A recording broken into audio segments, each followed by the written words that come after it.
The vast grasslands of Eurasia have always been a stage for nomadic peoples. Endless horizons, wind-swept plains, and seas of tall grass created a world where survival depended not on stone walls or cities, but on speed, skill, and movement. It was in this environment, around the 8th to 7th century BC, that the Scythians first appeared. They were not builders of empires in the traditional sense. They left behind no towering palaces or sprawling urban centers. Instead, their world was the open steppe, a land perfectly suited for the horse. The Scythians mastered the art of nomadic living, moving with the seasons, setting up camps, and dismantling them with ease. Their homes were portable tents, often made of felt or hide stretched across wooden frames, designed to be carried quickly across the plains. Life was harsh, but also free. At the heart of their identity was the horse. More than just a means of transport, it was the Scythians' companion in war, trade, and daily life. Children learned to ride almost as soon as they could walk. Herds of horses, sheep, and cattle moved with them, providing milk, meat, hides, and a sense of wealth. The Scythians were among the first people in history to fully harness the potential of mounted warfare, which gave them an edge over sedentary civilizations. The Greek historian Herodotus described them as a people without cities or fixed dwellings, yet rich in skill and power. They roamed the steppes stretching from the Black Sea region all the way into Central Asia, a territory so vast it made them almost untouchable. Other peoples, from farmers in Europe to kings in Mesopotamia, knew them as both fearsome raiders and valuable allies. But life on the steppes wasn't just about warfare. The Scythians had their own rhythm and traditions. Their days were marked by the cycles of nature, grazing animals, hunting, and rituals tied to the seasons. Their leaders, known as chiefs or kings, traveled with their people, sharing in both hardship and prosperity. Loyalty was deeply valued, and kinship tied clans together, forming larger tribal confederations when needed. What set them apart from other nomads was not just mobility, but adaptability. They could negotiate with great empires, trade goods like furs, grain, and slaves, or strike with devastating speed when threatened. Their ability to appear suddenly, unleash volleys of arrows on horseback, and vanish into the endless horizon made them both mysterious and terrifying to their settled neighbors. The Scythians were the embodiment of the steppe, untamed, resilient, and ever-moving. Their origins may lie in the east, but by the time they rose to prominence, they had become the lords of the Eurasian grasslands. And soon, their power and presence would bring them into contact with the greatest civilizations of their age, contacts that would make their name legendary across the ancient world.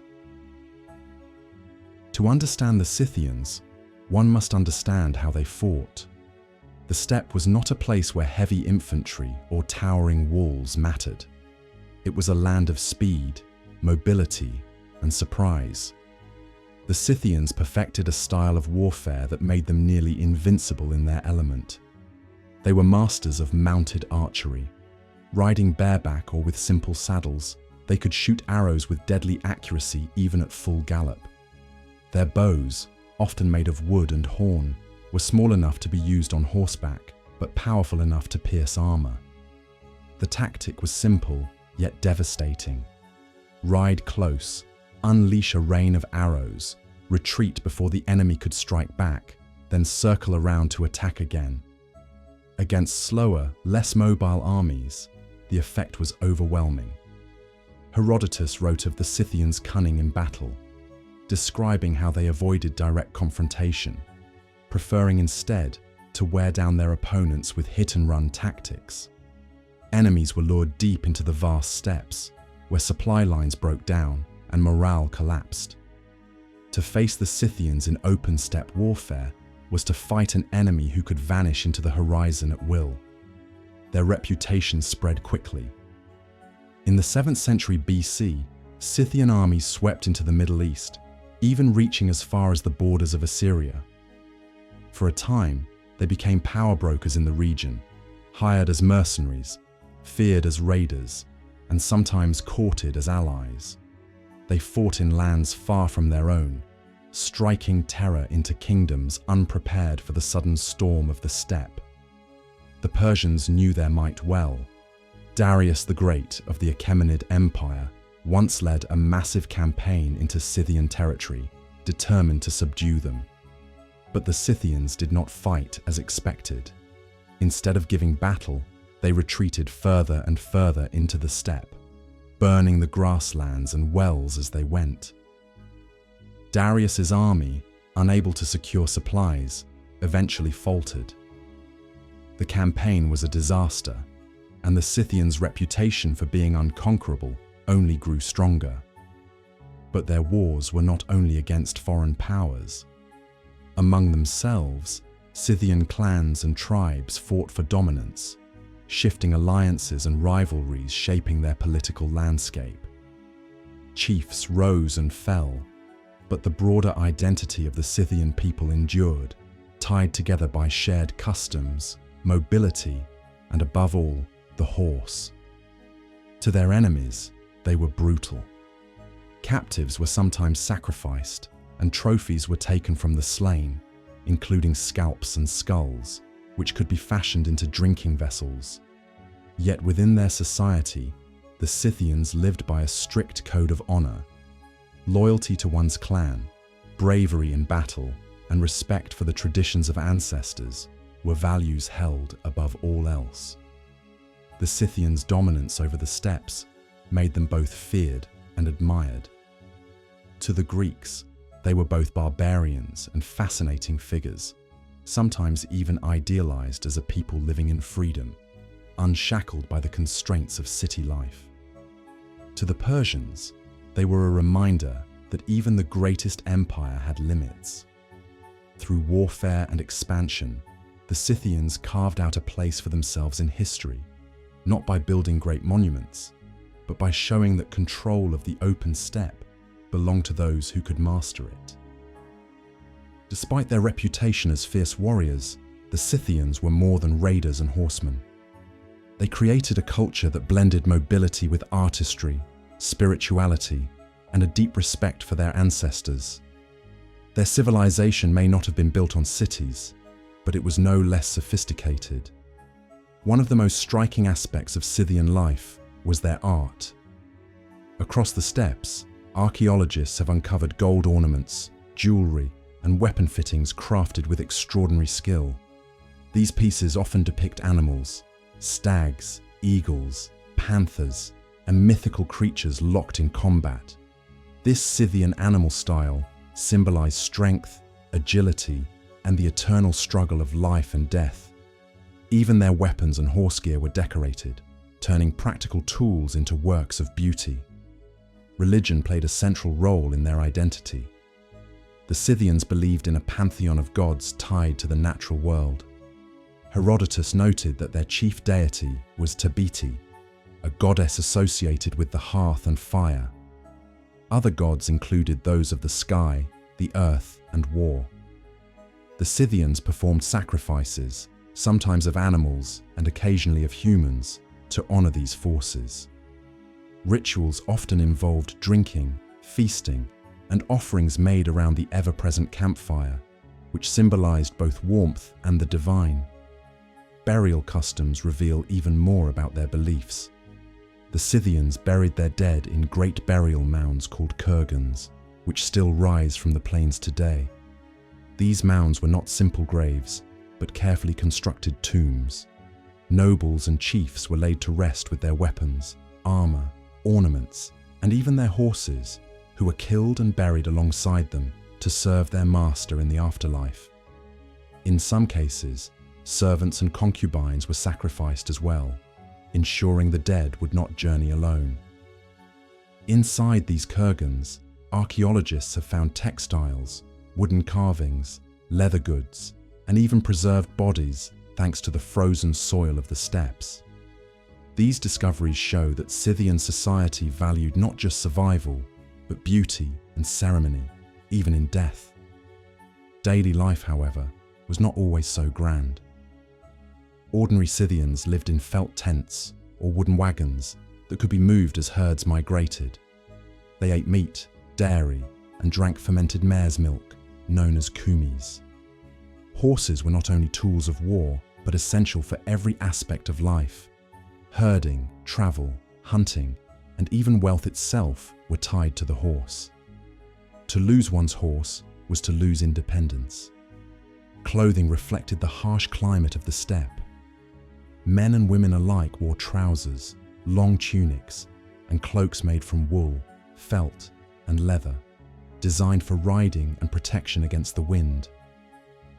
Unlike many settled peoples of the ancient world, the Scythians embraced practicality, and their attire later influenced the clothing of other steppe cultures, from the Sarmatians to the Huns.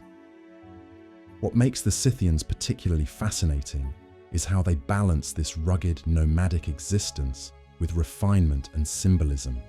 Their art and rituals reveal a people deeply connected to nature, to their gods, and to the cycle of life and death.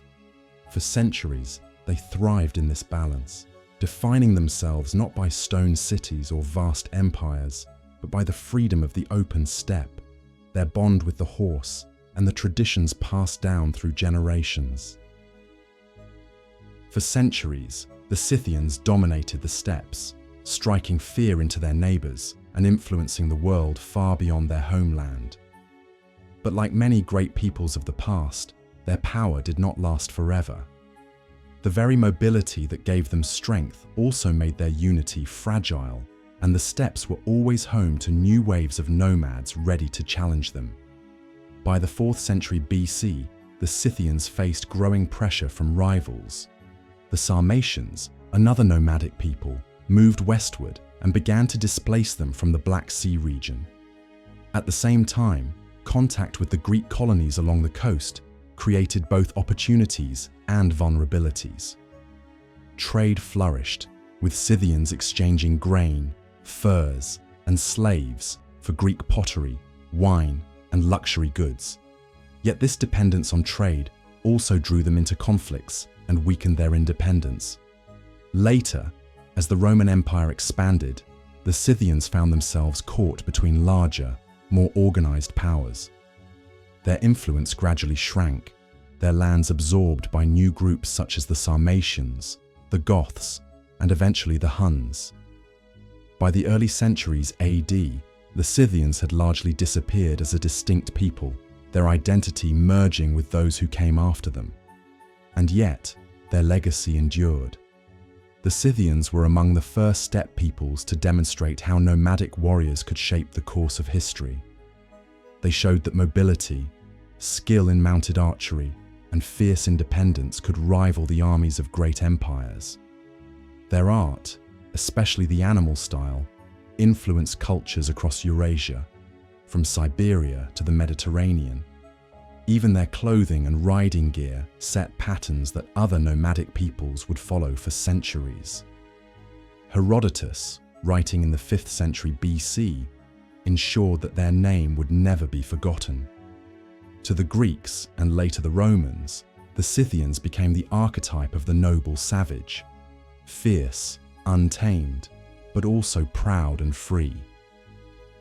Archaeological discoveries of their burial mounds have only reinforced this image, revealing not barbarians, but a people with complex beliefs, artistry, and traditions. In the end, the Scythians ruled not through cities or monuments, but through movement.